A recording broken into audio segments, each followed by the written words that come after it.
December 19, 2024. We are in Animal Kingdom. I'll be your driver and safari guide here on the Harambe Wildlife Reserve. Just a couple safety reminders. Please make sure we are staying fully seated with hands, arms, feet, and legs inside the vehicle at all times.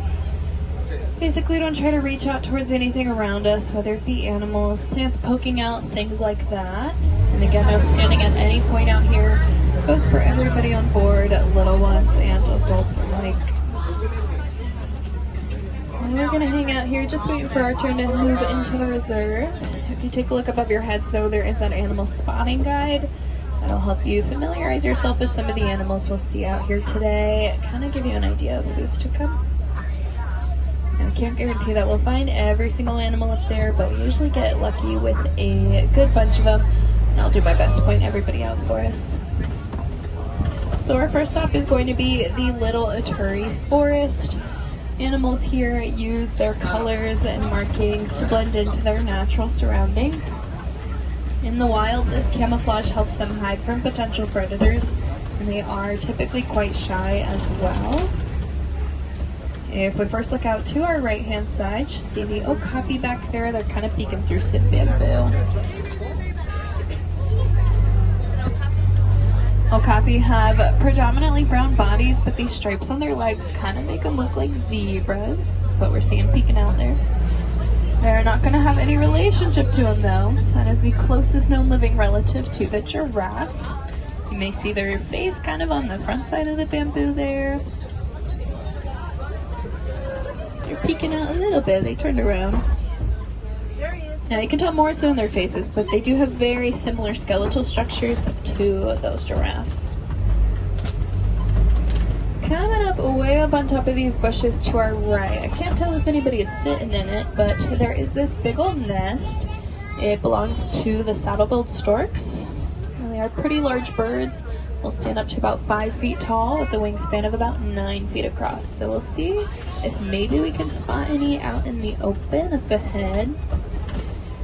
Now, keyword being forest, there is a really dense vegetation here. So lots of trees, bushes, bamboo, things to hide kind of behind and amongst. So we're seeing that right now.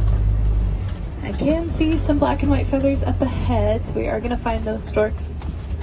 Up here to our left, though, up against the clay wall, they kind of just look like a smooth rock right now, but it is a black rhinoceros, so way up on top of this hill there. They're kind of the same color as the wall behind them. Please sit down. Thank you. They're super solitary and territorial animals. They will spend a lot of their time kind of in hiding and by themselves. So the saddle-billed storks up ahead, and then 2 different species of antelope. So the lighter ones are greater kudu, the more orange ones are bongos. Bongos are nicknamed ghosts of the forest as they're very rarely seen in the wild. And those greater kudu are one of the larger antelopes. They'll stand about 55 inches tall.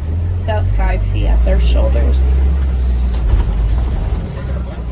Now we're moving out of the forest here and into a new ecosystem as we'll roll through the Safi River. The river is home to animals that spend lots of time in or around larger sources of water, so the more aquatic species. First, looking down to our right, you can see some pink-backed pelicans, and then there are a couple Nile hippopotamus in that very back corner. We will try to find more up ahead, though, because they're not in the best spot right now. Please sit down. That goes for little ones as well. Thank you. Now, the pelicans get their name from the pink color that appears during mating season. It's present all year round as it's part of their skin and not feathers. It's just much more vibrant in that time. And then there are some hippos over here to our left. It's just blobs in the water. There's a huge hippo. Now, hippos are technically land animals, but they will spend most of their time fully in there to not overheat. They can hold their breath for several minutes at a time, and they have a natural reflex when sleeping to push only their nose above the surface to take a breath of fresh air, and they'll sink back under without fully waking up.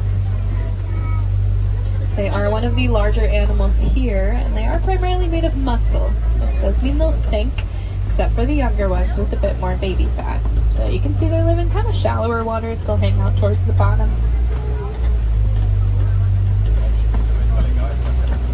looking down to the left, we'll pass over some Nile crocodiles. There are a few little big bears working in the water. Crocodile. These crocs are going to be about 16 feet long and they'll weigh around 500 pounds each.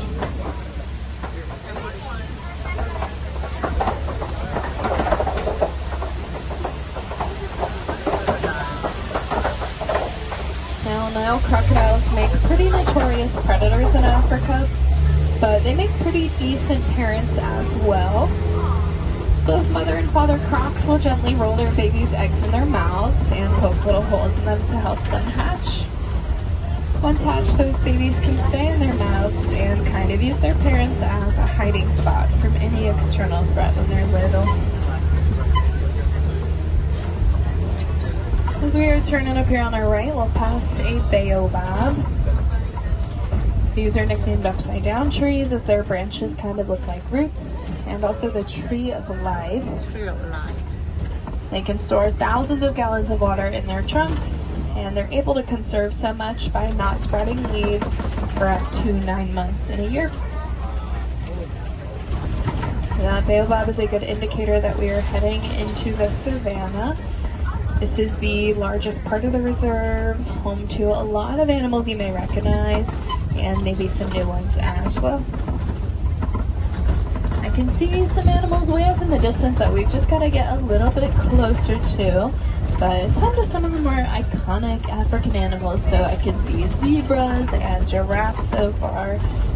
And it's kind of quiet over on our little side, so it just means we have a lot of animals to kind of catch up to.